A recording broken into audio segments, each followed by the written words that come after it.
Okay, and welcome to everyone. Welcome to everyone who has joined us today on the Enterprise Corner as we go through value creation. Welcome to everyone. I think we will be seeing some of you coming in. We know it's World Cup Day, so we are conscious of that, as our audience probably is. But to those of you who will probably catch us the next day, on the other side, welcome to you too. If you can, just give us a shout where you're joining us from, and also some of your thoughts today on value creation. I think this is going to be a deep conversation for everyone. Because it is that time towards the end of the year where people are trying to look at where their businesses are going, what kind of customers you're trying to attract, and what you are trying to sell.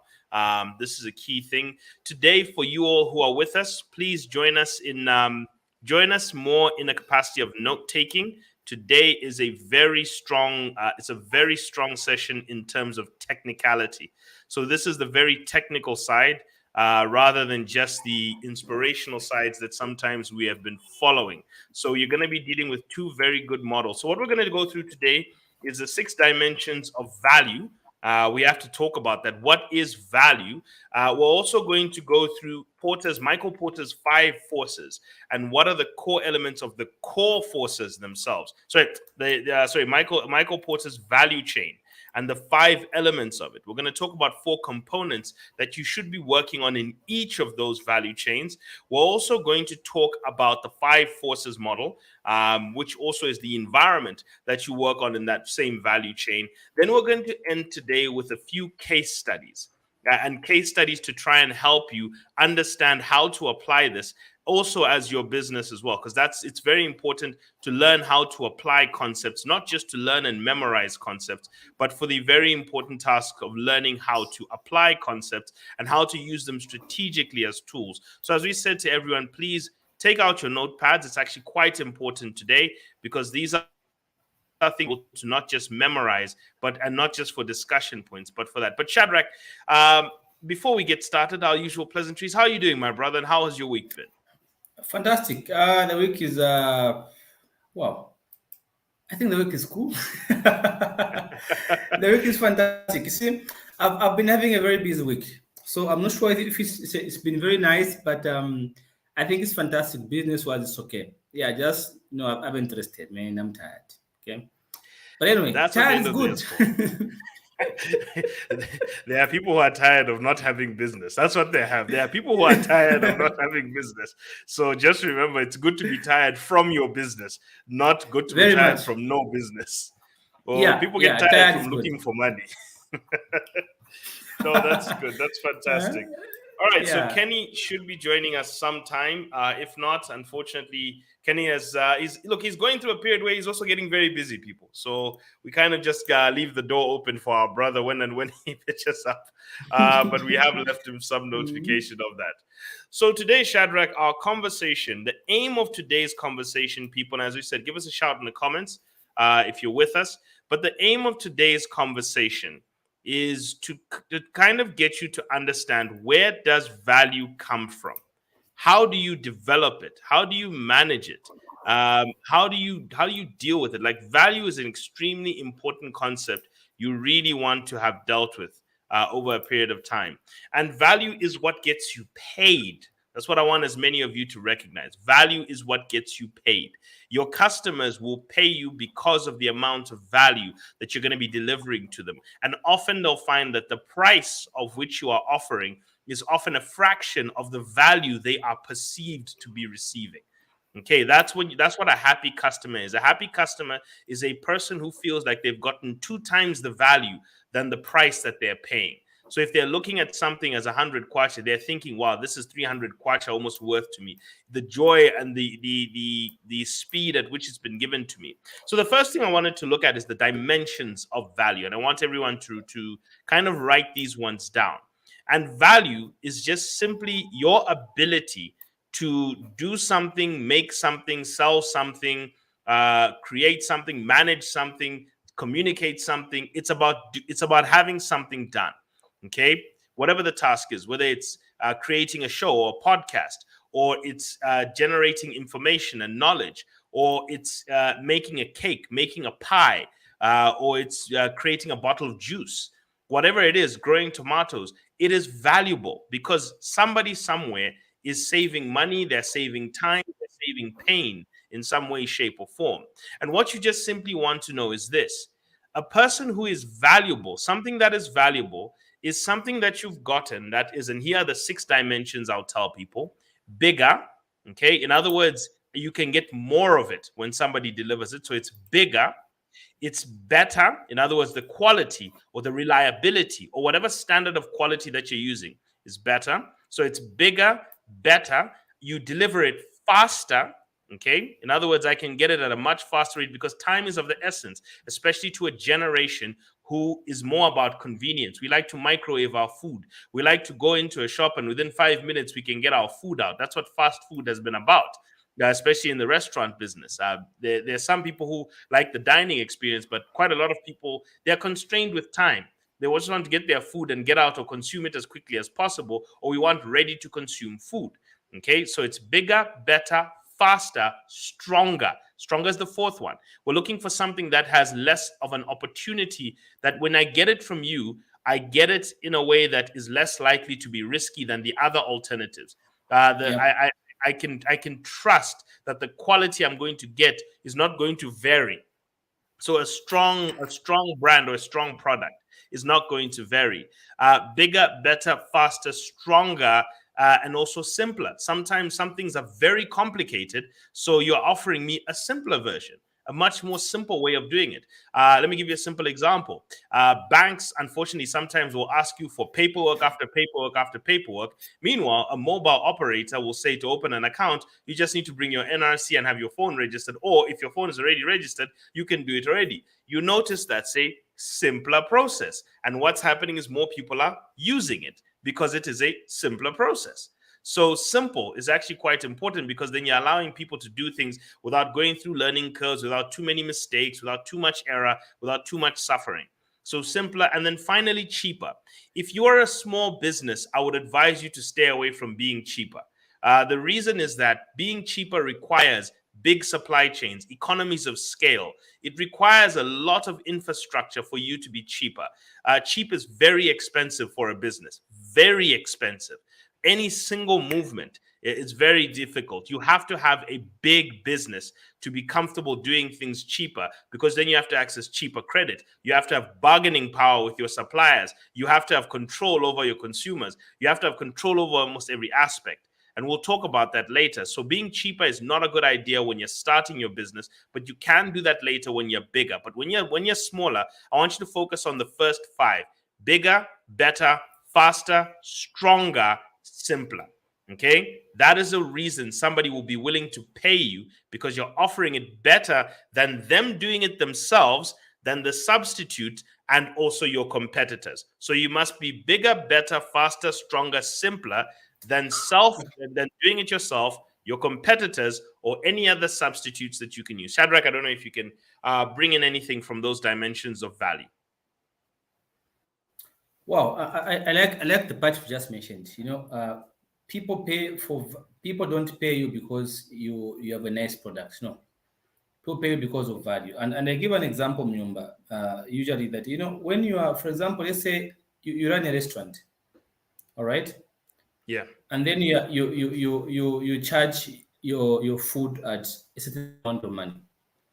People are not paying you for that amount of money because of the person that cooked the food. No, you may have a very qualified chef, a very experienced person to cook the food, but you won't charge me more money because the person that cooked is very experienced, is very qualified. No, I'm not paying for your qualification.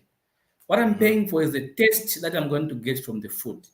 Right? So as a business owner, you must understand what value are you giving your clients that is going to force them to pay more. When you go to Hungry Lion, they tell you that do you want big chips? Do you want large? Do you want what? So it's like for every coin you spend, there's additional value. Why do you pay for large, extra, whatever it is? Because of the perceived value that you feel, okay, if I pay for large chips, the value is going to be more. If you go to Debonaire's Pizza, they ask, do you want double decker, whatever that is? Do you want double cheese, double what? Every single thing they top up is extra value for the client. So you pay more for value. You're not paying more because of the person that is putting those cheese on top of the pizza. No. So I think it's a very important concept, guys, that when you are running a business, you have to understand what value are you providing to your clients. That will make the client want to pay you more. Because I can eat shima from anywhere else. There's a Chinese restaurant in Makeni, Mnyumba. You know, when I went there, no, they told me what you want. They say, I wanted fish. What do? They show me, they take me to this pool, there's fish. They give me something like a spear. I chop one live fish part. This Chinese guy gets the fish, kills it there, puts it. Does it for me. I enjoyed the process. All right. I had to eat the fresh fish. I did not really care about the person that was helping me catch the fish, kill it. No. What I liked was that I'm eating a fresh fish from the pool. From the pond, fresher, much more fresher. From the pond, as fast they give me, I ate the fish, all right? So I was able to pay more for that meal because of the value, not because of the person that cooked the fish, no. The value and the taste, it was so nice. So you have to understand what value are you adding. I think that's a very good point, Mio. Good. And here's a simple thing you also have to remember. Understand what value your skills, look at your skills as an individual or as a business. What value are you able to deliver bigger, better, faster, stronger, simpler? Okay. And also, what value does the customer most desire? Is it bigger, better, faster, stronger, cheaper? I mean, simpler. If you can find an overlap where you are very good at delivering something that the customer most desire, then you have built yourself. And remember, it must be simpler than your competition, the customer doing it themselves, and substitutes. Okay. And there are substitutes, because Shadrach can say, I wanted fish. Maybe he can say, instead of fish, I wanted chicken. Maybe that's a substitute meal he wanted that day. What was the substitute to that meal? What was the substitute to that product? So always look at competitors, self-managed, self-doing it, and substitutes. Okay. These are the real reasons somebody wants to do something. So people value, because the reality that you have to understand is people value their time and they value their emotions. Okay. Yeah. So if you can give them an emotional experience, Shadrach was talking about sitting there watching someone chopping fish for him and everything. That's an emotional experience. It's interesting. It lights him up. It's an enjoyable experience. And he wasn't just eating fish. He was eating fish in a way that made him feel happy. Okay. So that happiness was actually what he derived from the eating of that fish. So that happiness is an emotion he's willing to place value to. So people place value on time, they place value on money, and they place value on their emotions. Okay, so that's what you're really delivering when you're doing that. Now, this is the fluffy side of it. Now, let's talk about the business side of it, because that's what we want all of you as entrepreneurs to do. And we promise you that today is going to be a more technical session. So for those of you who haven't done this is something called Michael Porter's value chain. Okay, and it's actually quite a detailed thing. So we're going to try and do it as simply as possible. But this is an introduction. You're not going to be able to get this just from immediately trying to get it here. This is not an instant thing, but it is a way that you're going to be able to understand it. So this is what we call the value chain. Okay, it's a very simplified model. Give us a shout in the comments section if you can actually see it, and that's something that you can that's something you're able to see. Give us a shout just confirm if you're able to see it. Now, for the purpose of today's conversation, we're going to focus on this bottom part of the value chain. Okay, we're going to focus on this part of the value chain, which is the bottom part where it's in yellow, orange, and red. That part is called primary activities. I think you can see it here. That's what's called the value chain, and it's made up of 5 components. Okay. Now I've given it a bit of a different name just so that you can remember it, and I call them the 5 S's. All right. So the first one is called inbound logistics. Where do you get your inputs from? If you're getting fish, where are you getting them from? If you're getting inputs to manage your fish, where are you getting them from? So inbound logistics are all the inputs that you need to produce the product, the service, whatever it is you need to do. What do you need to get so that you can so that you're able to create and deliver your product or service? And this is quite important. This is your supply chain management component. That's what it's called. So I call this sourcing. Okay. The first one is to source. That's called inbound logistics. Operations is what I call solve. This is processing. What are the things you need to be doing in order to develop your product?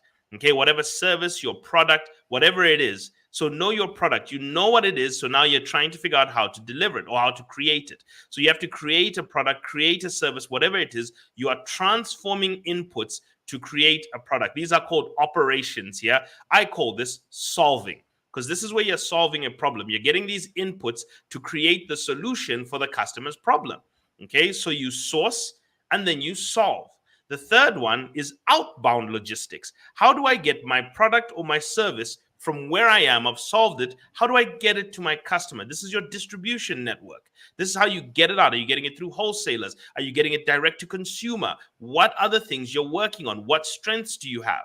Okay, and so this is sourcing. All right. I'm sorry. This is what we call sending. So you source, you solve, you send. Okay, because you have to get it from your warehouse or your business or wherever to your customer. So how do you send it to your customer? Okay, how does the product get there? The next one is called sales. You're trying to market or sell it. How do you get new customers to be aware of it? There's something here in sales I call the 6S model.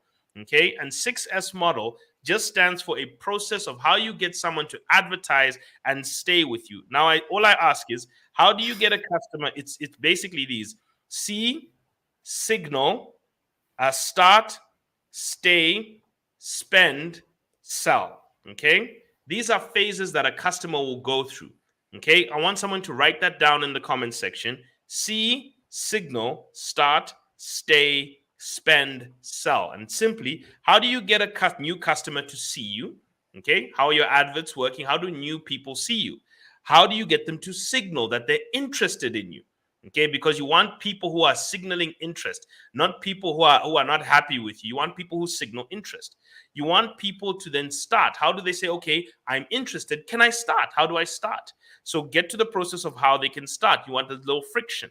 How do they stay? How do they come back the next time? Because you don't want people to just be one time with you. You want people to come over and over and do business with you. That person who did that fish for Shadrach wants Shadrach to have such a good experience that Shadrach comes back over and over again. And this time, Shadrach spends more money now. How do you get them to continuously spend money with you? And then finally, sell. How do you get them to tell your friends? So the first one, see, signal, start. That's advertising. Okay. Now, stay, spend, and sell. That's customer relations. So you want to break those two parts away. So it's see, signal, stay, see, signal, start, stay, spend, sell. And that's how you deal with your sales and customer relations, which is part of this. Because the good thing about customers who keep coming back, that person who gave Shadrach that wonderful service doesn't have to come back and advertise to him again. The memory of that fish is advertising to Shadrach, and Shadrach wants to go back and get some more. Okay, so he's not spending any more money advertising to Shadrach. Then Shadrach, because of how much he enjoyed it, is also going to go and tell his friends. Okay, Shadrach is going to go and tell his friends as to how he got that service and he was really enjoying it. And then his friends who trust Shadrach are going to say, well, I trust Shadrach not to lie to me, so let me go and try it. The number one form of advertising, people, sorry, just to introduce, is a recommendation. A personal recommendation is the best form of advertising. Everything else met with skepticism, but a recommendation. And finally, service. Do you have after-sales service? Do you have on-sale service? What are you doing to serve your clients? How are you serving them? So these are the things, interacting with them in order to deliver the service and actually having that point of interaction with them. That's a very important point because that's where the actual product is transacted. That's where the product is given. That's where the product meets its need. So these are the processes you need to go through. And then you add something called a margin. Now, this margin that you're seeing here, this green part, this is the price buffer. This is your profit.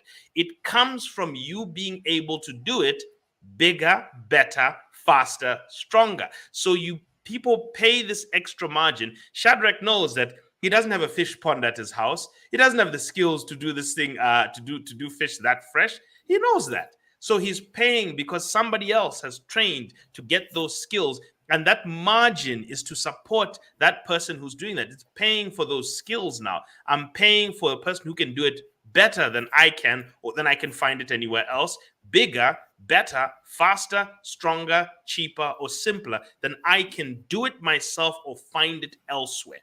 So this is an introduction. Now, this part at the top here, this is what we call sustaining value, but we'll talk about that later.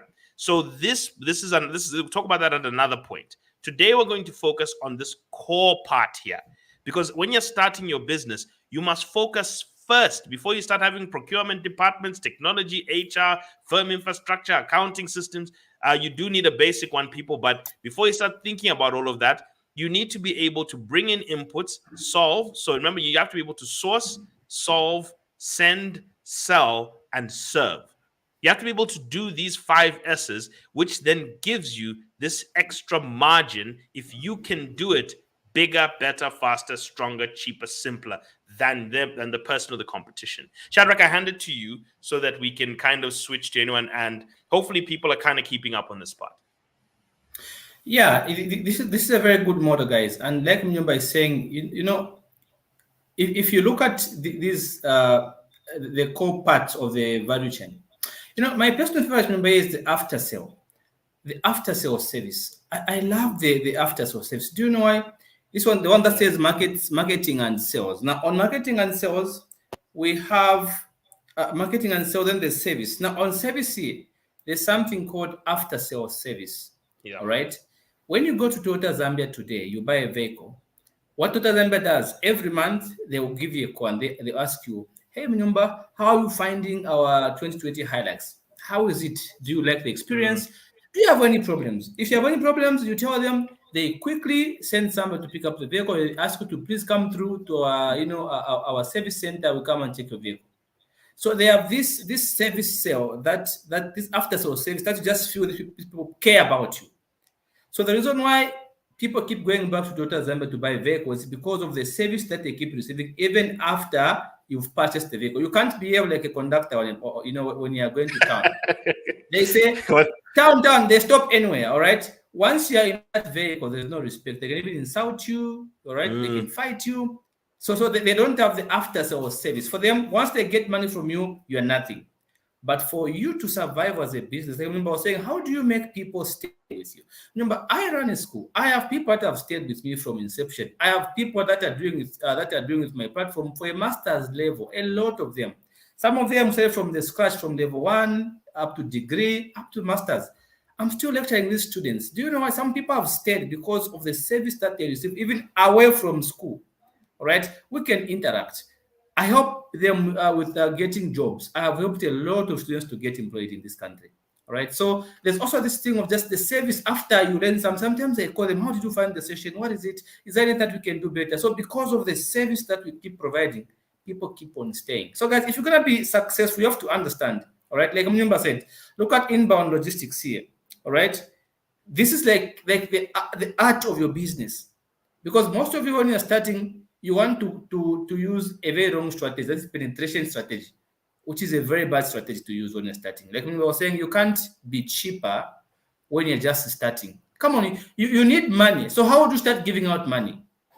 There are two. Somebody would argue and say, but we've seen some companies come on board with cheaper strategy. Like for example, we saw Yango recently coming on board with a very ridiculous strategy. That's it's changed strategy already. All right. What did they do? So they had budgeted for a certain amount of money to lose for a period of maybe 3 months or so, whatever months it was, to get the attention of people. Once people knew about them, what did they do? They changed. Now it's almost the same as Ulendo. All right. So that strategy, they were willing to lose out a certain amount of money when they were starting. So you ask yourself a question: if you're going to go the cheaper way, how much are you willing to lose?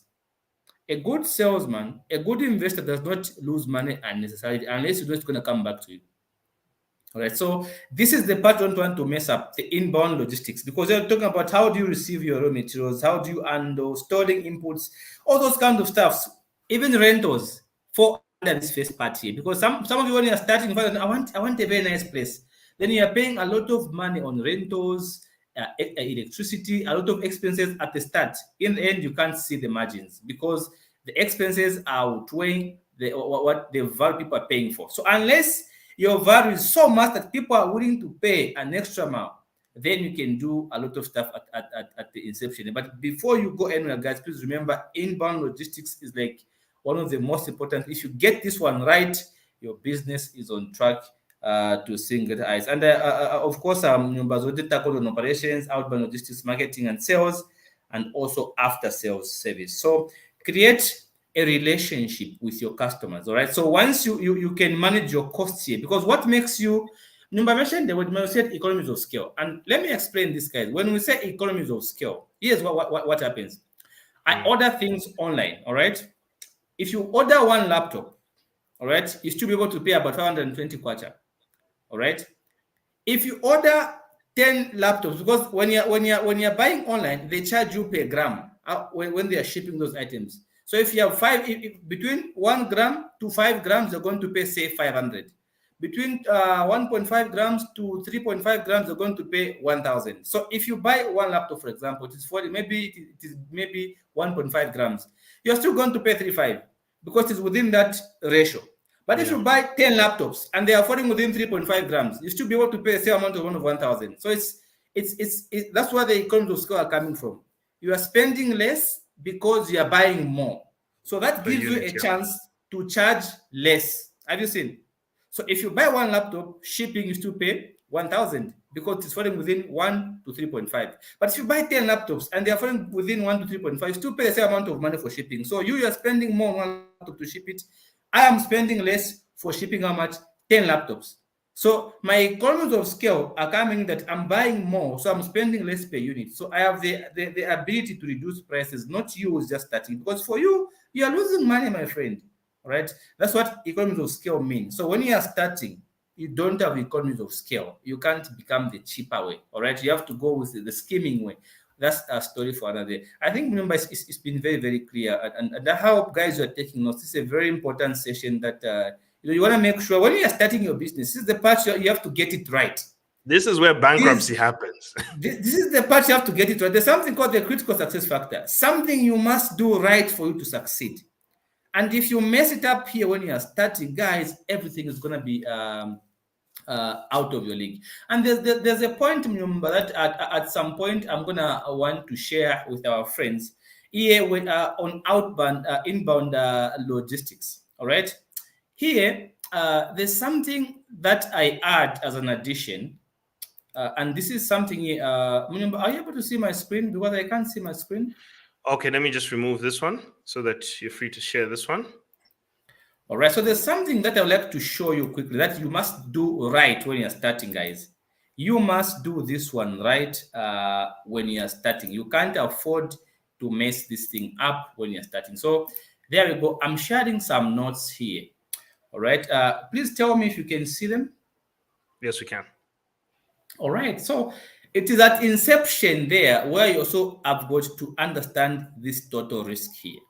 All right. So some people, when they are starting, like I was saying, you're talking about the inbound logistics. They're talking about how you're receiving those raw materials, how you're handling them, how you're storing the inputs, warehousing, transportation, inventory control management. They are all happening at inception, inbound logistics, your core area.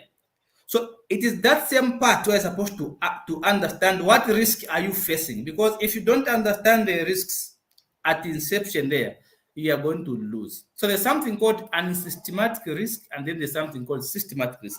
So we combine this with the value chain to help you understand the risks that is associated to your business. So for example, there's something called company-specific risk. This is what we call unsystematic risk. For example, if you're a restaurant, what are the risks that are specific to your industry? You may be in the hospitality industry, you run a hotel, or you run this chain of restaurants. Usually inventories, they go obsolete here.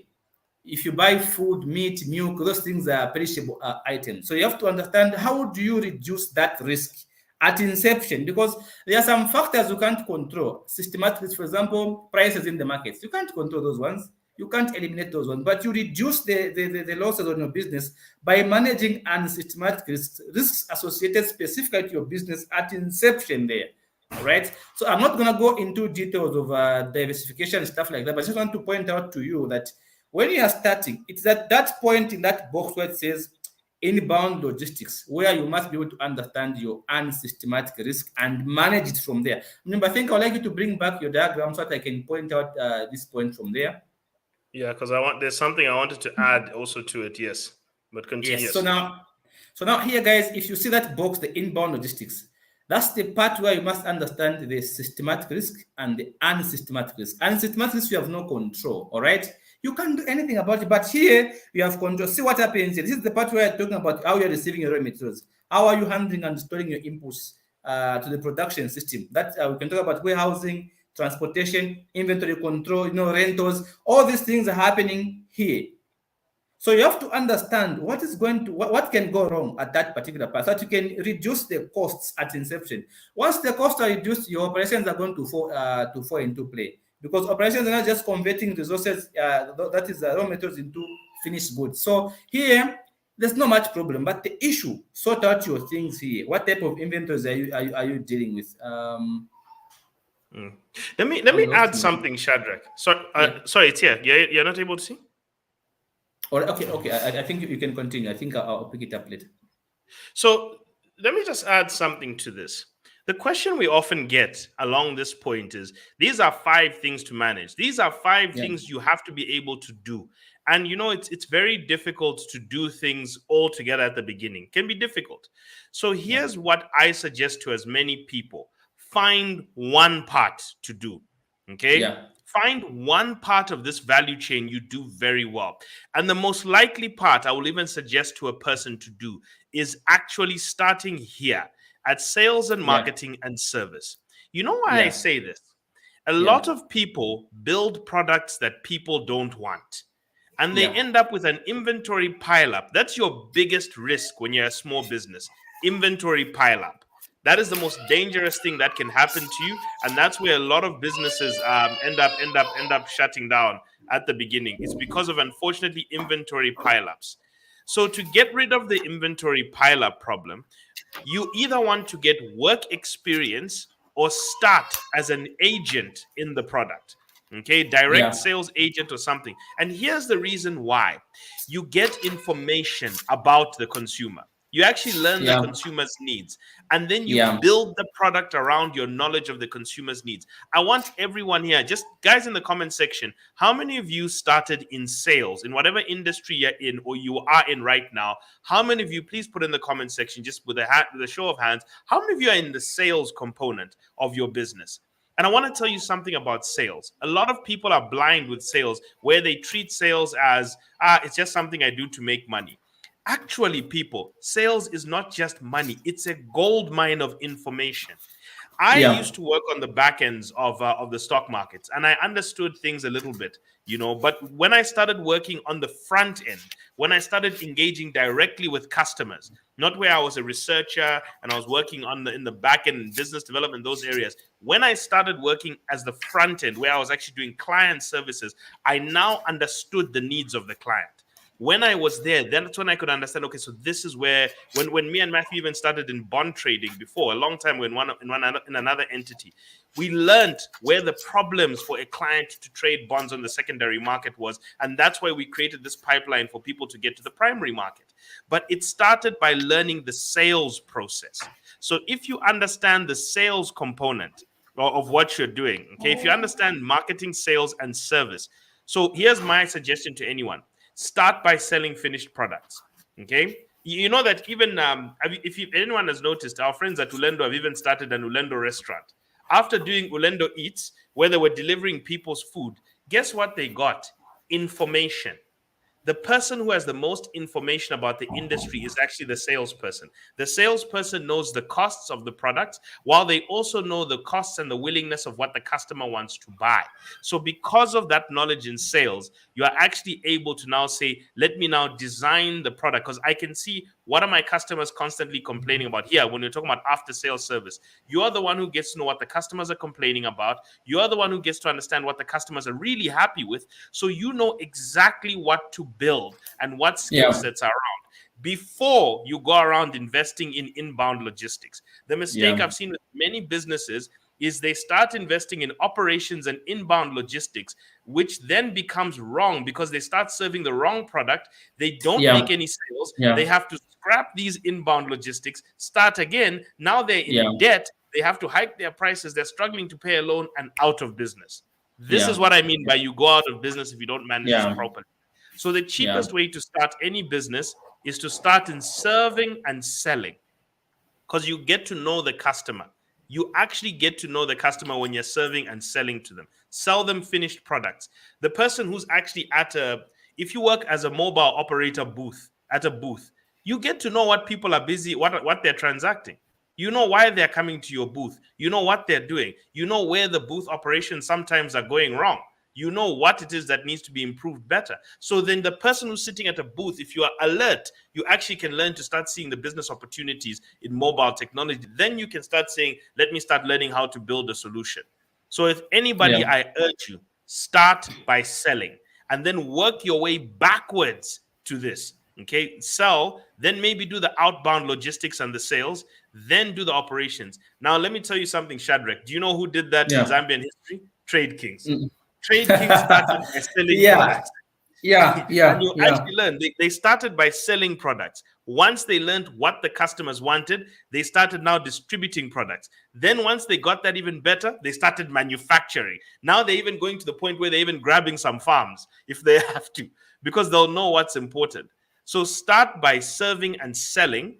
Then you Yeah. know it. Even at a restaurant, if you're the person who's serving people food, you know what food is ordered the most. You are the most. If you are alert, if you are sharp, you actually can pick up that, okay, this is what people order the most. These are the meals that are the Yeah. most in demand. This is the stuff they enjoy the most. This is the stuff that they don't like the most. You have information. So people, Yeah. get into sales positions. If you want to be an entrepreneur, go and find a job or a gig or something in a sales position of the industry you want to join. You will learn the customer, and then from there, you can build the product that beats the market. I don't know what your thoughts are. Munyumba, you've done a fantastic job. And guys, I want to, what Munyumba is saying is extremely fantastic. That's the point. And just to add on that one, I want to show you a book that has really changed my game. I've kept this book for years, guys. This is a And I've book. still got it, yeah. I've kept this book for years. You can see what it looks like. This is a book by see the name? See this Susan. wonderful name here, Susan Mwenda Mulongoti. Guys, every time I'm reading this book for the 7th time this week. All right, I'm reading this book for the 7th time, and I can assure you that what members from explaining and what we're taking from this value chain, Susan has put that information in a layman's language in her book. All right, and if you go to chapter 5, she asks a question, says, they have decided to buy. Now what? That's the question she asks. All right, guys, if you read this book, your selling skills will not be the same. And let me give you just a jong of what Susan says here. Susan says this. She says that when customers have decided to buy from you, you have a job, okay? But because you have to get them to return, you have to get them to come back, you have to reward them to come back with friends and ascend them or lose, because we all want growth. Now, here's what she says. She says, on a scale of 0 to 10, your aim should be to deliver at world-class level. What does that mean in your business? How good are you really at what you do? Do you aim to be the best in your field? And then she says, being excellent in your business is what will ensure the customer comes back, and they come back with friends and family. I like that point. And she says, you will get all this extra business without trouble of re-advertising. However, if you do a less than satisfactory job, here's what your loss looks like. And Susan puts it this way, and I love how she puts it. She says, you have, number one, you have lost the resources you spent to get this individual because you advertised, you spent money, but also you have created bad will. If now what she means, she means if you don't do a good job to one client, the chances that they're going to tell 12 more people about how bad you are. All right. If you do a good service, they're going to tell their friends and things like that. So she tells you have created a bad will here. And then she says they will say something negative to at least 10 of their friends and family about you because you did a bad job. So you also have lost so much potential business that could have come through repeat sales and referrals. So she says, in conclusion, when you deliver at average, people become more price sensitive. Whereas when you wow them, a higher price feels more justified. More justified. Guys, what could be better advice than that for somebody who's doing sales? Guys, this is a game changer. Please read this Two book. This is 295 what kwacha well spent. yeah. It's You transforming up. Yeah. so this is what member is saying there when you say you have to focus on sales and service, because now people are more likely to come back when they enjoy the service. I enjoyed the fish, and you see, I talk about Susan the way I talk about Susan because I've enjoyed the service, guys. I see value every time I read this book. I learn a lot. I benefit. I made my first 100,000 kwacha online. And I can tell you guys, some of the things that helped me a lot were lessons from this book. All right. And I keep making money every single time because I've learned how to sell. I've always been a good salesman. But this lady coming in my life, she came as a mentor. She's mentored me from a distance how to make sale, how to close deals, and the presentation. She talks about your personal behavior. How do you present yourself? So she's explained these things very well. Guys, please get this book. And that's the part member was saying that if you can sell and do a fantastic job, then you're going to have repeated sales coming back into your life. All right, And that's what and it means. so let's even talk about this thing that you've just talked about. I want to add a model here from Google. And Yeah, sorry, just to add this. yeah, This is from Google where they talk yeah, about user experience, and I hope you can see this. yeah, Google has this is something called user interface versus user yeah, experience. There's 7 elements. yeah, A lot of us yeah, like to focus on the user interface, but the user experience is what emotions the person has when they yeah, take in the product or when they use the product or the service. By reading that book, Shadrach has found it very useful. He's found it yeah, valuable. He's found it credible. So if you look here, there are 7 elements of what they're looking for when somebody gets it: useful, satisfiable, convenient, credible, desirable, accessible, valuable. These are the things you want your customer to say, okay, about you. You want them to be able to say, and you're able to do any one of these: bigger, better, faster, stronger, cheaper, simpler. But obviously, cheaper, as I said, avoid that at the beginning, but simpler than any other of your yeah, competition or them doing it yeah, yourself. Susan's book, for example, for me, there was a lot of research I had to start doing, learning curve, mistakes. She spared me some of the mistakes, okay, yeah, by yeah, offering me yeah, her expert guidance. And it's the same thing that we even do in our services. Shadrach will spare you some of the mistakes that you'll make in your life, in your personal finance, by offering yeah, you expert guidance and a plan. I spare yeah, you some of the learning curves. So that's what people do. That's what value is. yeah, Deepak Malhotra, the Harvard negotiation specialist, he says the more your customer talks about price, the less they're focusing on value. And your yes, job is to bring value back to the center of the conversation.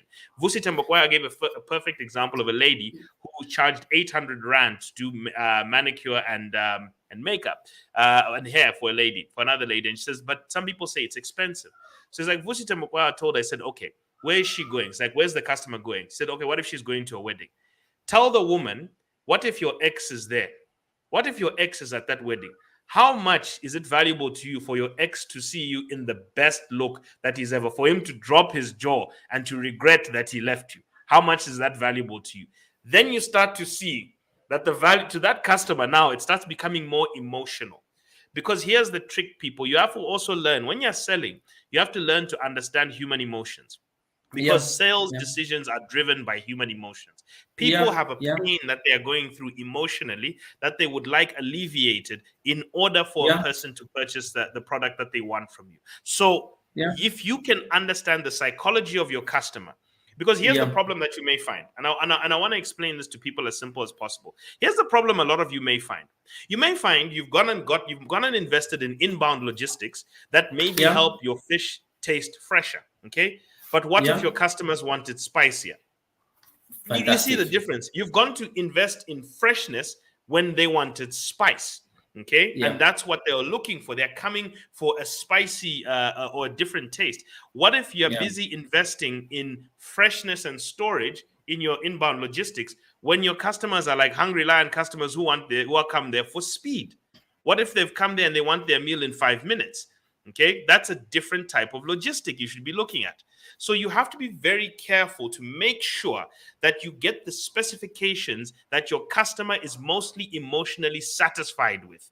Then you Yes. build the product according to that. That's why I said get a job selling first. Get a gig or start your business by just being a distributor first.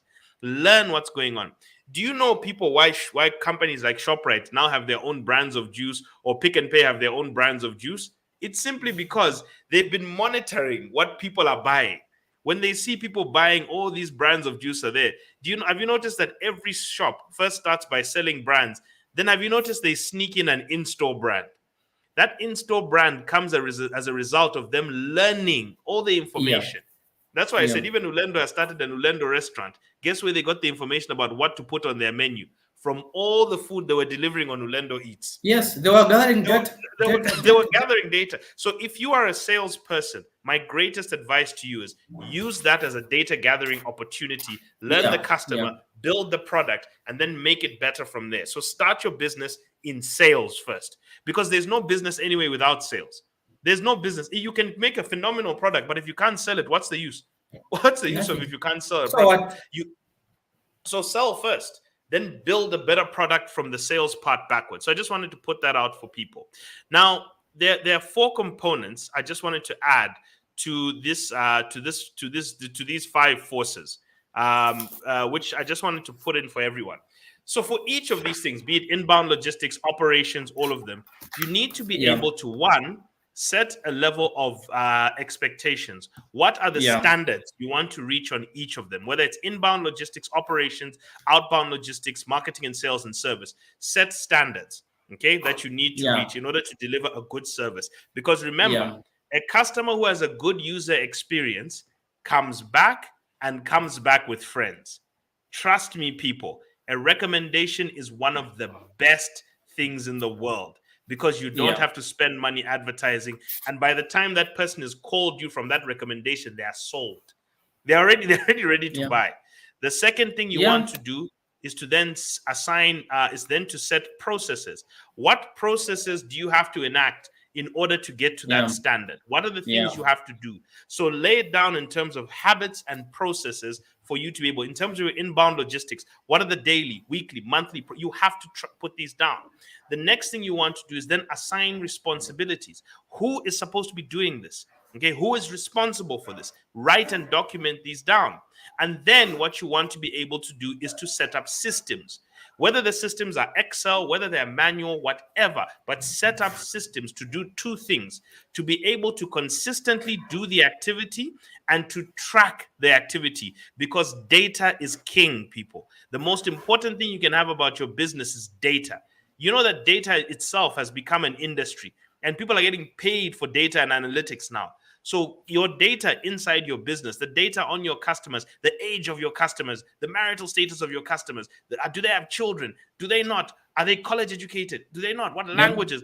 That Yeah. stuff is important, because your marketing Yeah. messaging can be improved, your product packaging can be improved to emotionally connect. So collect Yeah. data, people.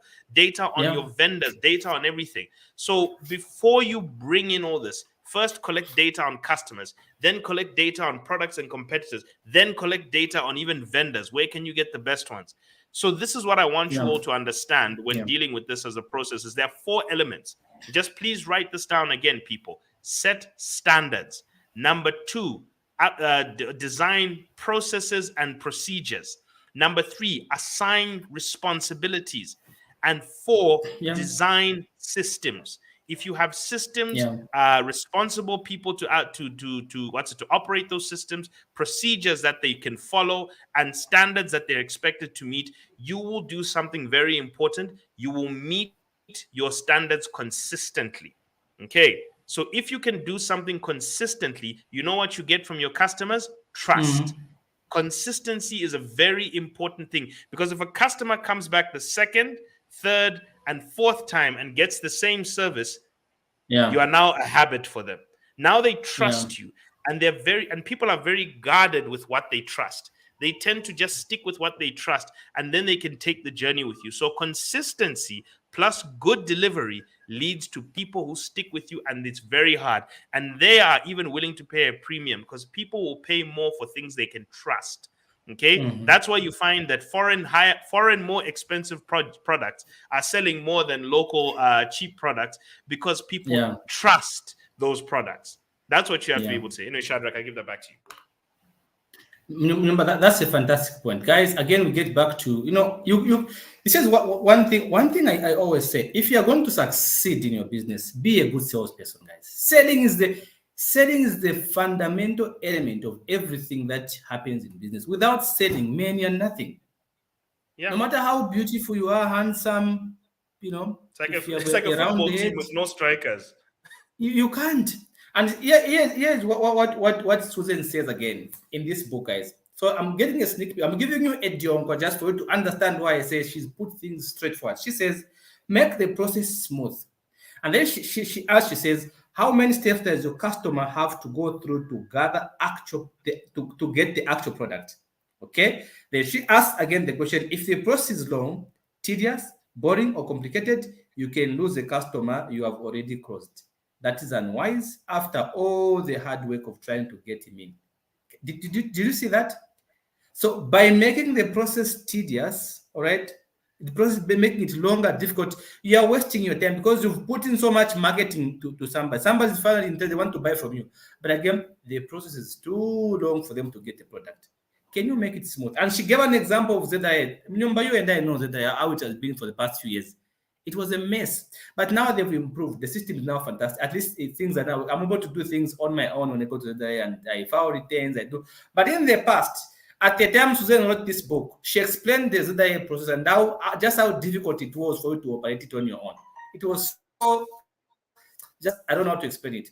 But guys, the point here is that if you are going to succeed, all right, you need to have the process simpler because you're spending so much money, like Susan is saying, you're advertising to people, you're putting in energy and you've done so much hard work. Why should you lose a client at the point of sale? Why? Make the process easier for somebody to want to buy from you. I think that's a very important point, guys. Even if you do the marketing, everything is done. But if the selling is longer, go to eBay right now if you want to buy. What happens with eBay? Go to eBay. It's just a click. You are directed to the checkout option. You go and check out. You put in your card. Everything is there. It's so easy for you to buy something on eBay or on Amazon. It's so easy. So that's the kind of process you need to have. Something smoother that somebody want to come back. I don't have to call an expert to help me out to buy from your website. No, I have to do it on my own. I don't need expert noise to come and buy from your website. And that's what Susan is saying here. Can you make your process, guys, smooth for other people to want to buy from you? So, guys, if and again, I recommend. Remember, I've been talking about this book because it's helping a lot. Buy this book and read, guys. Over to you. And by the way, there's no commissions here. We're actually just giving you a recommendation because we understand what it's done for us. And I'm being honest with you. There's no commissions or anything that we're attaining from this. This is just a flat out recommendation to try and help you in your business process as well. Now, the parts I really do, and I've said this before, start by selling and then work your way backwards. Always start on the front end of a business and always work your way backwards, because not being able to sell is similar to having a football team with no strikers. Sure, you can defend all you want, but you win the game by scoring goals, people. You actually need somebody to score a goal somewhere.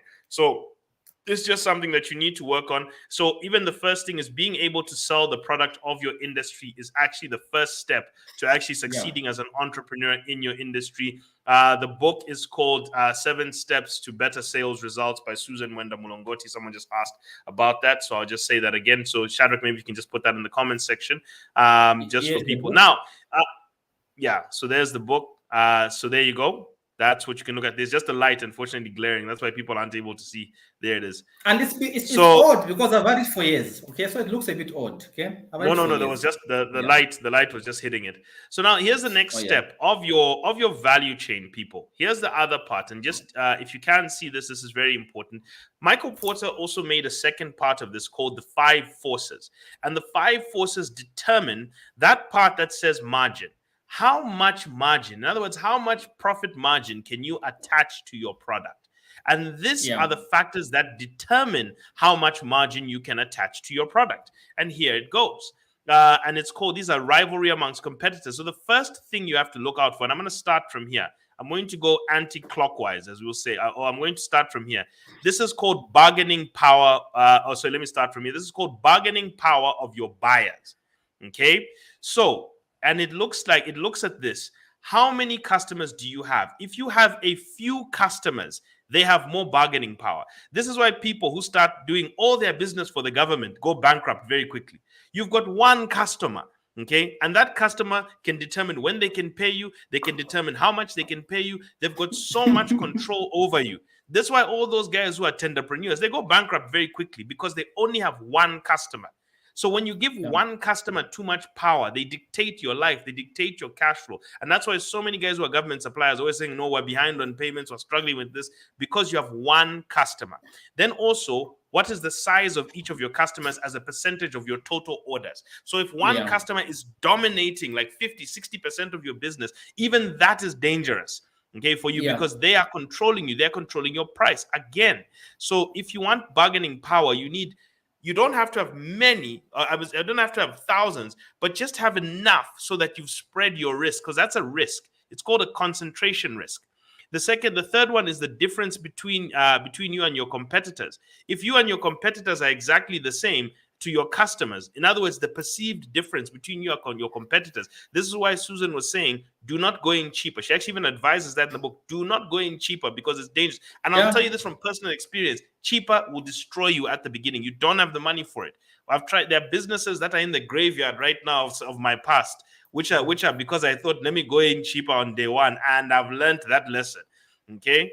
So try and make sure you differentiate. What is the price sensitivity of your customers? And customers are often more price sensitive when you have failed to deliver bigger, better, faster, simpler, stronger. When you fail to deliver in those areas, they often become much more price sensitive. Or if you're in a high inflation environment, or if you're dealing with customers who are out of your budget range. So also understand what customers are in your budget range and tailor your sales and marketing and your efforts towards them. Don't try and be for everyone. Be for the people who can afford you. Okay. Don't force yourself onto people who can't afford you. Okay.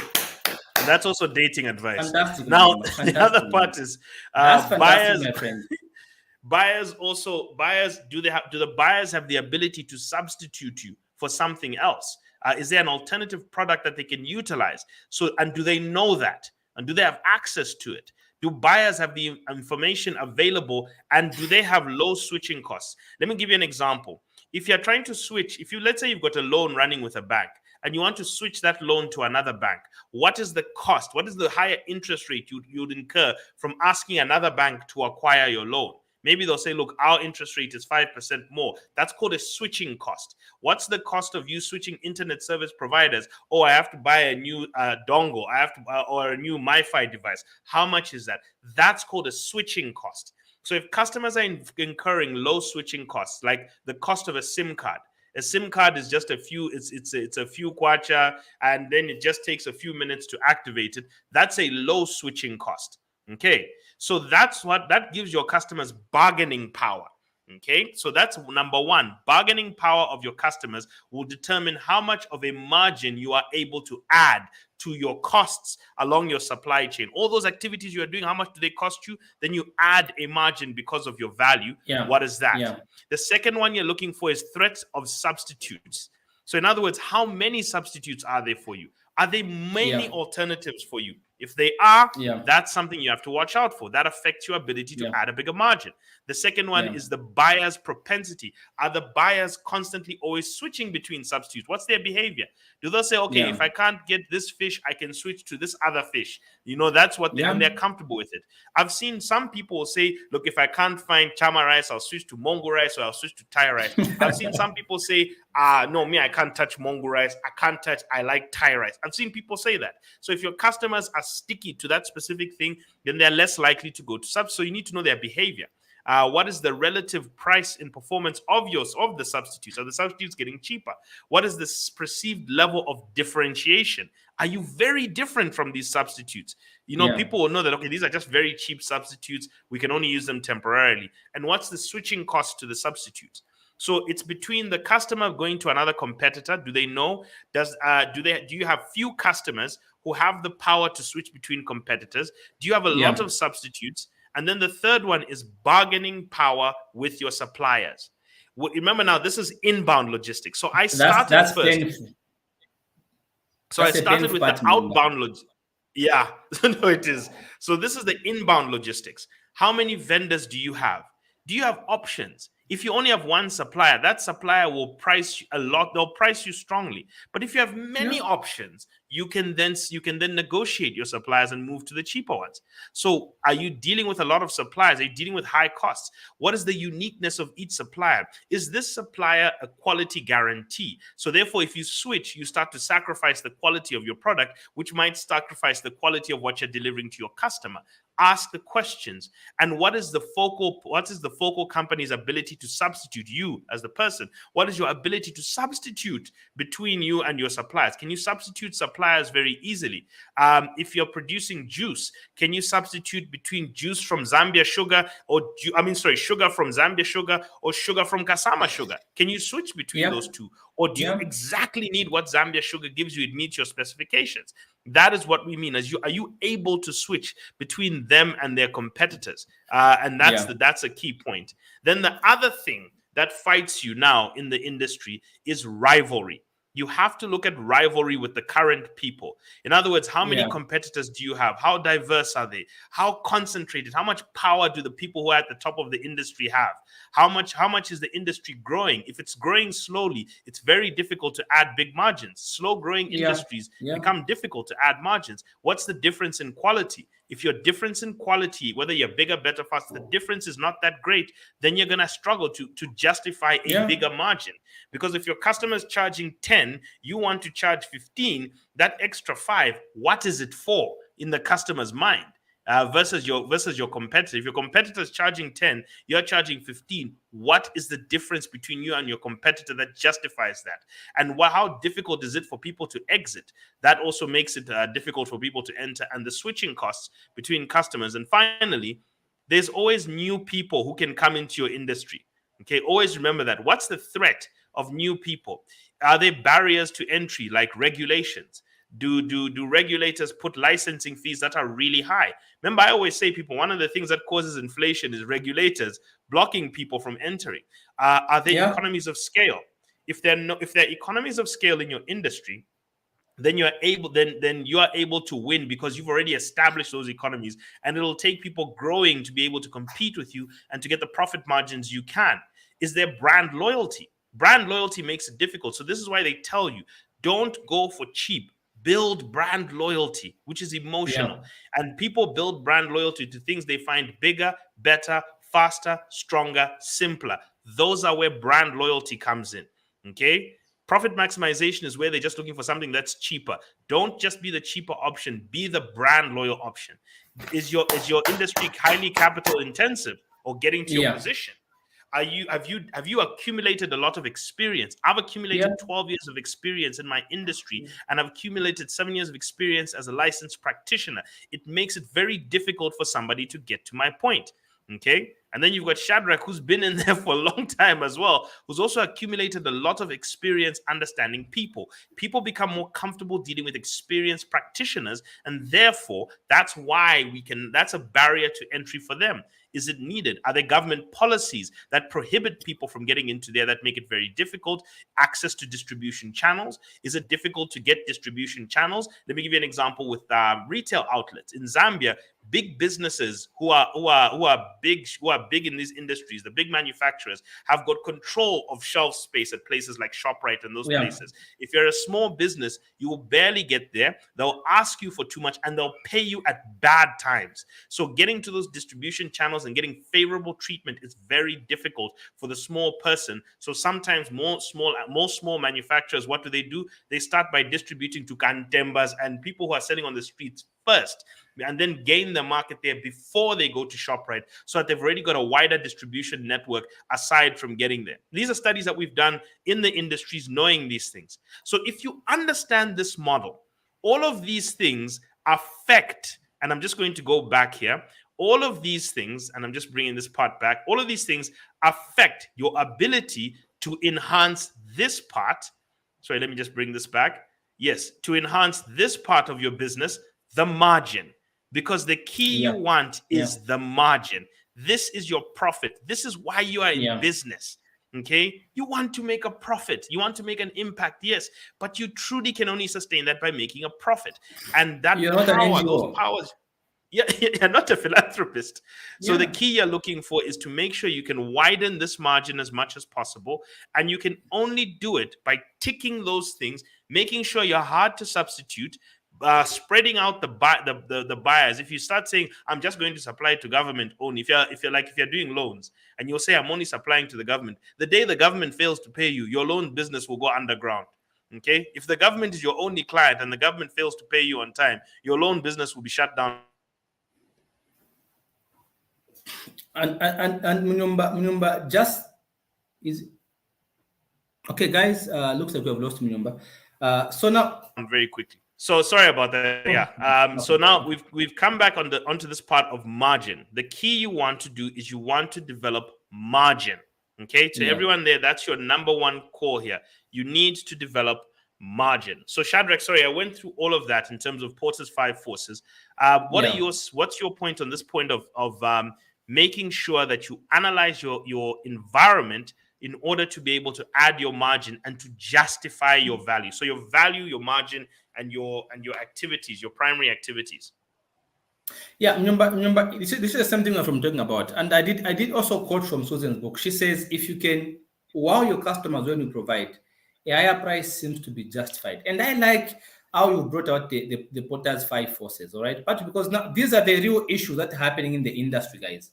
These are the real issues right now. If you want to make it, you need to understand those issues. And let me just show you the other side. Numbers as explained these issues, but I want to show you how you can navigate these issues to ensure you survive. All right, you want to fight. So numbers explain to you potential entrants, as explained to you suppliers, competitive rivalry, buyers. All these people have control over you. For example, I was talking about buyers, and suppliers. The supplier aspect is a very painful aspect, but because look at Coca-Cola. They dictate how much to sell their bottle of Coke at. Look at MTN, Airtel, Zambeef. They dictate how much profit they're going to make from selling talk time. Look at the Post newspapers, mass newspapers, Daily Nation. All these guys, they dictate the prices for you. So now, how do you navigate? How do you make money out of this kind of hostile environment where there are threats from potential entrants? Buyers have too much bargaining power. Some buyers would even say, "What? I'm going to take my business elsewhere." Mm-hmm. I read the story of a man who had $10 million in the bank, and then one day he just woke up and said, "You know what? I need my money to put with a different bank." And the bank manager knelt down to plead with this man, right? Because we're having one big client. Now, one big client impairs your judgment. Also, we teach that in advanced audit at the master's level. A very big client has the potential to impair your judgment. So don't want to depend so much on one client. All right, one buyer. Can you have different buyers? So now, how do you navigate? All right, there are substitutes coming in. So there's everyone is fighting you. Everyone is trying to compete with you. So how do you survive in this hostile competitive environment? So there are a few things that you need to do to navigate this presentation here. So now, if you look at this, one of the solutions is to use IT. So I want to explain to you guys the impact of IT on each of those Porter's 5 forces that numbers from explaining to you. For example, he talks about the library. All right. Now, how do you use IT to navigate through that and just succeed? You have to use IT to reduce the effect of tough competition. How? I'm going to give an example. Let's say you're in the tourism industry. So a tour operators can compare their price competitiveness by accessing the websites of other providers on the internet according to see our prices, how competitive are they in comparison to other people. What IT does, it saves you the time to begin to carry out a survey and stuff like that. Just go to the website and check out how much our friends selling at. So you can see the competitive. That saves you time and energy in terms of research and development. In terms of it tend to carrying out surveys and paying people commissions. It saves you that. So it gives you an advantage. Looking at your suppliers' prices from some websites can help you to say, how can I put my prices? But again, look at the threat of new entrants. How can you use IT to navigate that? Of course, we know, guys, that sophisticated IT applications are expensive. and more often than not, they are slow to develop. But whilst these are challenging things to do, if you look at the good side of IT reduces distribution costs for other industries. All right. For example, I am a lecturer myself. All right. Technology has helped me to reduce the mode of delivery. I used to meet my students physically. Now I don't meet them physically. I have students in the UK, in India, Mauritius, Uganda, Botswana. I have students all in all those places. How come? Because I'm using technology. It has helped me to deliver remotely in different places. So can you leverage IT to survive these hostile economic environments? But again, look at a good example is MP3. MP3 guys has created a seismic shift in the music industry by penetrating at a very low cost into an online distribution channel compared to its brick and mortar competitors. Have you seen? So now ITs help you solve a problem because now you have all these, suppliers who are powerful, potential entrants. You have stronger buyers, a lot of substitutes. So how do you survive in this hostile economic environment? You need to leverage IT. Number three, how do you supplier power? So I've talked about number one, the rivalry. Number two, the threats of new entrants. All right. And then number three, supplier power. How do you navigate the supplier power? Of course, one of them is increased knowledge of the market through the internet has increased the bargaining power of consumers. Now, guys, you cannot tell me that a iPhone 14 is 500,000 because I will refuse. Because I can simply go to eBay or go to Amazon, search for the price, and they know the price. So IT has moved power away from suppliers to us, the buyers, because now we know the prices. So when you use IT to navigate through other websites and see how much they are charging, it's going to help you to understand how much you should charge so that you can compete favorably. But also threats of substitutes. Using computer-aided design and manufacturers to develop new products first is key for you to succeed in this area. But because, like I was telling you guys, from the time I started, I was one of the few people to lecture online in accounting students. Now we have a lot of people. But what has kept me almost on top of the business is partly because I've made use of technology. Technology helps. So can you make use of technology, but also master the art? I have mastered the art of teaching. If you come to my classes, people that come I'm saying here, you've mastered the technology. You've mastered the technology. Other people are making mistakes. You know how to use it perfectly. I know how to use it. Anytime you call me midnight, now I speak at high profile events. I train directors, all right? But because I know how to use these things.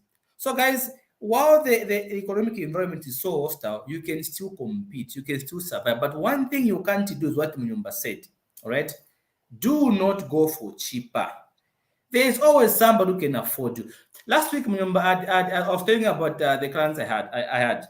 And one of them was a young lady. The father called me.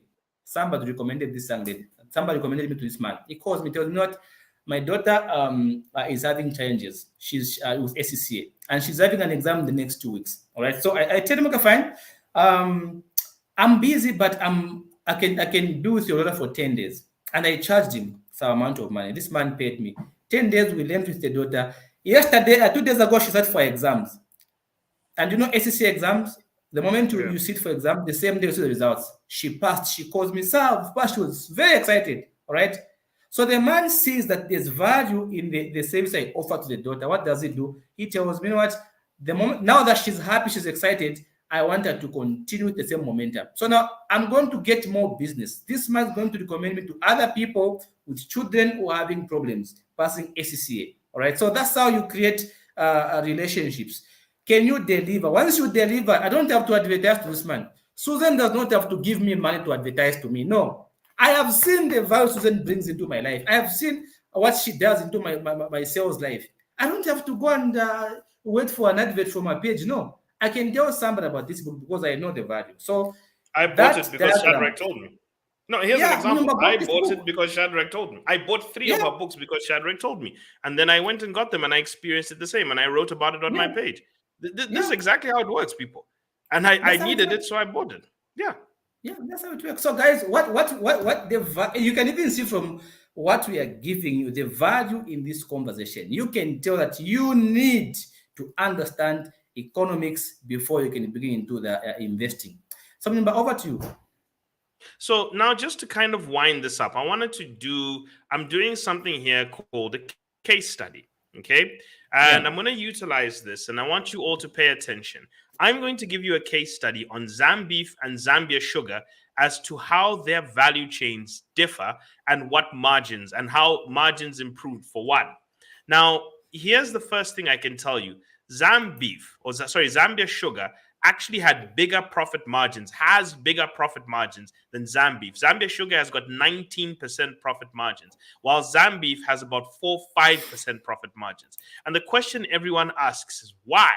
Why does Zambia sugar have such bigger profit margins while Zambeef has smaller profit margins, yet they're both agri-processing companies? Shouldn't they be somewhere around the standard? So here's some of the realities that you'll find out in some of the history. The first thing I can tell you is when you go to Zambia sugar, in terms of this, and yes, I'll be able to wind this up. Please, just by the way, people, we will be getting to this. If you look at Zambeef, well, Zambia sugar, you will find that in their inbound logistics of sugar production, the sugar you buy, in this inbound logistics, Zambia sugar owns their inbound logistics. They own the sugarcane plantations. They own those Mazabuka sugar fields. So they actually grow their own sugar that feeds into their own operations. So one thing you can do, if your business is simple, okay, and this is a big if your business is simple and you have worked out the customer's needs, make sure you first understand the customer's needs very well. Then you are able to produce. If you're able to do that to increase your margins, what you can do and remove the power of your producers, you can buy your inbound logistics and own it. So owning the sugar plantation gives Zambia sugar a higher margin. Now, Zambeef tried this.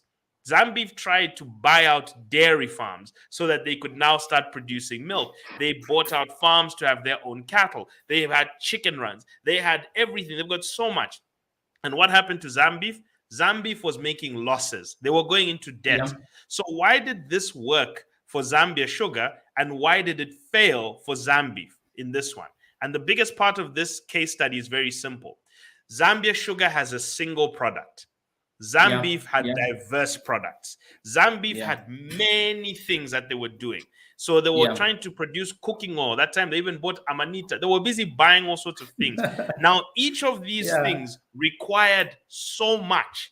Every single Yeah. one of them required so much. It required managers. So handling beef, handling cows requires a different manager to handling chickens, which requires a different manager to handling dairy cows, which requires different manager to handling eggs, to handling milk, to handling this. So all these things require different managers, different this, and it became huge on the costs of Zambeef, because Zambeef is one of the biggest producers of beef. So what was the problem? So what Zambeef has started doing is they've started getting rid of ownership in inbound logistics. So they actually started selling this off because Zambeef Yeah. learned a very important trick. You don't only have to own the inbound logistics, you can use Porter's five forces to be the biggest buyer of your suppliers. And therefore, you have control over their prices. So, in as much as Yeah. Zambeef has sold off and said, all the small cattle, you guys go and hurt, you guys you feed us with the cattle, we'll slaughter them and we'll handle the cold chain. So, we'll do the processing and outbound logistics all the way to service. This part we will do.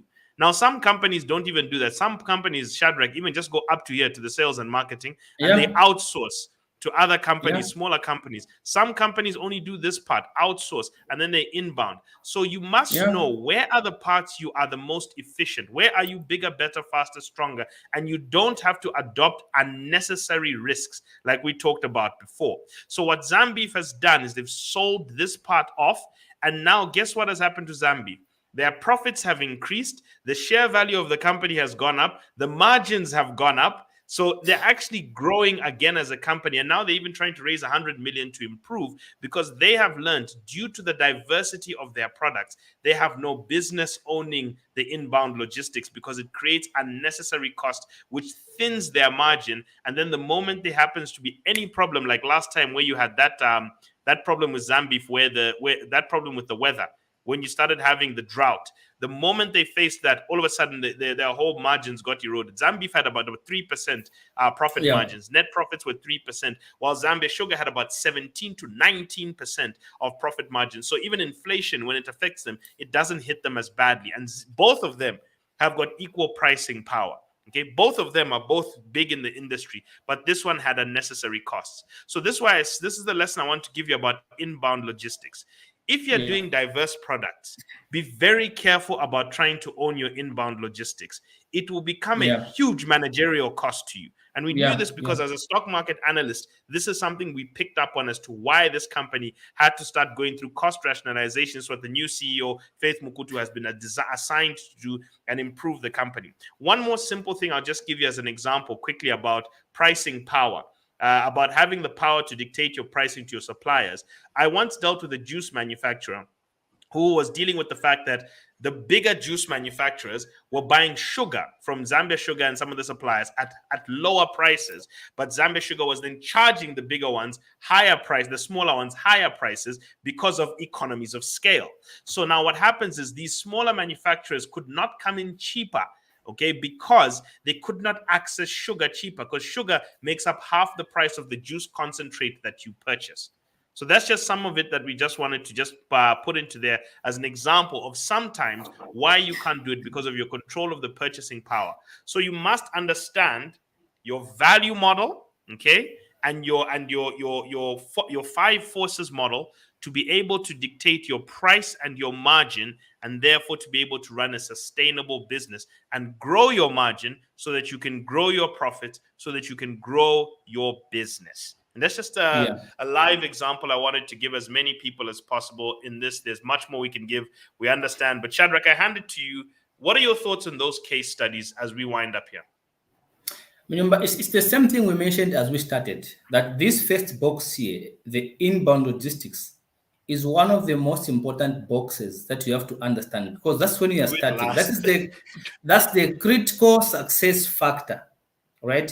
You can't succeed if you mess up that part, because that's the part that gives you a lot of costs. All right. And looking at the model that we talked about earlier, we talked about the Porter's five forces.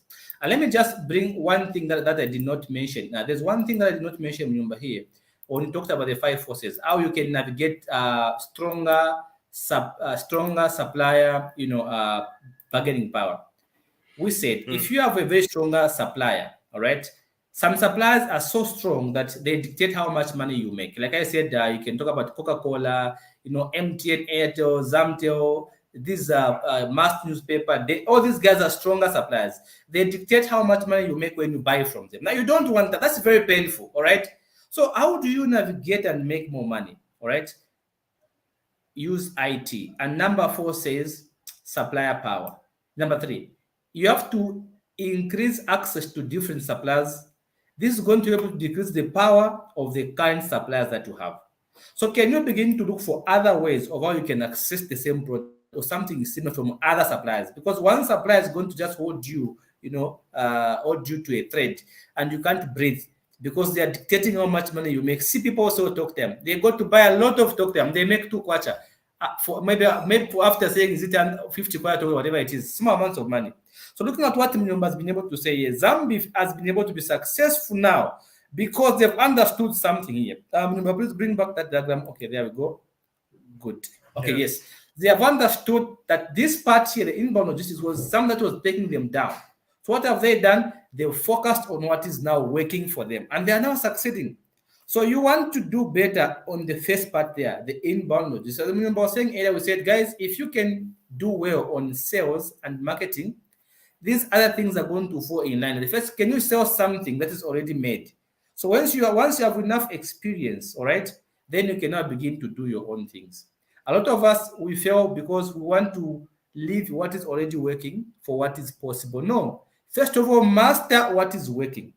I have mastered something that I work with. No matter how much I experiment doing other business, I still get back and make money because I've mastered something that gives me money already. So my experiments, even if I make losses, I have something that's already working for me. This is the part you have to get very well as you're starting, guys. Inbound logistics. And I think we've done a fantastic job here, Mnyumba. We've explained, and our fantastic audience has been supportive. We've seen a number of comments. Remember, there are some names though that I wanted to just bring to your attention. I keep seeing these names every now and then. Some names have become like family here. I keep seeing Francesca. Francesca is like a family member here. All right. I keep seeing Francesca. She's always here. We see names Mwina. Womba Sike. John. Yeah. These guys are amazing. We keep seeing guys. We appreciate your participation. We appreciate you supporting us, Philip. Thank you so very much. Remember, anything else from you? Please, by the way, give us your feedback on today's session. Was it helpful? I know some of you would like the charts that are there. I'll be putting them up on my page as well, and I'll share them with Shadrach as well. So these are just some models for you just to look at as well. These are things to think about, but work with professionals, people. When you're trying to implement these things, also work with professionals who understand these things and can help you implement these things into your products, or study them so that you become a professional very well in these things. All right, guys, it takes a lot more and it takes practice. But yes, thank you very much, Jimmy. That was an example that we wanted to give you as to how to actually apply it and to understand it. To everyone, I give you, those are my final words. This today has been about creating value. And always remember, your customer is not going to pay for the price. They are going to pay for the value they are getting for the price. Okay, that's what we call bang for buck. So make sure your customer gets the value. Do all these activities and deliver the highest value. And simply, one thing out before I forget. Two things, One, simplify your value chain. Simplify it. If you're making less than $1 million kwacha, don't make life complicated by adding too many products. Too many of you people make too many products in your business, and then you start complicating your lives. Your inbound logistics become very expensive because you diversified too early and you hurt yourself. So make sure you do one thing very well to the point where you get that skill. Because if you can sell a lot, even you've now got power over your suppliers. So if you sell a lot of your product, you actually have power. So simplify your business and get very good at it. Number 2, outsource where you can. Negotiate and build relationships and outsource. I am not a chartered accountant. I work with Shadrach because I understand he's got much better skills. Why should I go and start learning to become one when I have access to one and I can infuse them into my services so that we can have a better premium service, okay, or a better premium show? So outsource where you can, okay? Collaborate with people where you can, and stick to where you are very strong. And therefore, you will give a superior product, and your customer will be comfortable paying the higher price for the value that you are offering, especially at the beginning. And that's where I'll leave it for now. Fantastic. So guys, we have a class coming up. If you want to enroll, Bonjugation is going on, and there's family finance coming up and personal finance in January. So we advertise our classes months before for we don't want to do the opposite of what we preach. We advertise in advance that you prepare. January, the class going on for family finance for couples to improve your financial lives and possibly strengthen the chains of love. It is only 700 kwacha. All right. So if you want to enroll, the slots are already moving, guys. Our classes get full very fast. Right now, the January class is moving very soon. It's going to be full. So if you want to be part of that class for January for family finance, please feel free to WhatsApp or contact that number that we have just shared there on the screen. There's a number that we have shared. Feel free to, where's that number? Okay, yeah. Okay, yes. Feel free to call that number, in the comment section, Yeah, feel free to call that number and enroll for family finance and personal finance. Personal finance is 500 kwacha. Family finance is 700 kwacha. January, guys, the slots are moving already. Please call that number and register. Bonjucation is going. Remember, when are we having the next Bonjucation class? It is now. We are now officially doing Bonjucation as what you call self-paced. So we have actually started the process of transitioning to self-paced Bonjucation, and we've just been testing it out. So you are able to contact this line below. You can actually join the current group. Videos are now set out for you to be able to learn at the pace that you want. You can now continue, and the tools are then handed to you later. We will be doing a big transition very, very soon. We'll be making a big announcement for that. So for Bonjucation, please contact that number. We'll be able to now work with you. It is 500 kwacha. for it. Remember that you get 15 lessons that take you through the emotions of money, technical and tactical of how to understand money and investment, and the actual tactical plan that you're able to deploy, and also get a hold of your investment tools. There are 2 spreadsheets that come with it, with a workbook that will come at the end. We're actually rolling those out now, and they'll be prepared for you also at the end, so that you'll be able to do them. That is all coming in the price of 500 kwacha only for this period. Before we start doing all the readjustments, before we actually change it, we are changing Bonducation to a now even more enhanced system, and we'll be rolling out even more services. So thank you to everyone. Contact that line 0972 462 892, and we'll be able to assist you. Fantastic. Okay. So thank you very much, guys. We appreciate Thank you to everyone. We appreciate your participation. Go ahead and enjoy the World Cup to everyone. We know that now it's time for all of you to go. How do you say bye in French? How do you say bye in French? How do you say bye in French? Au revoir. Au revoir. Au revoir. Fantastic. All right, guys. Au revoir. See you all. Have a wonderful day.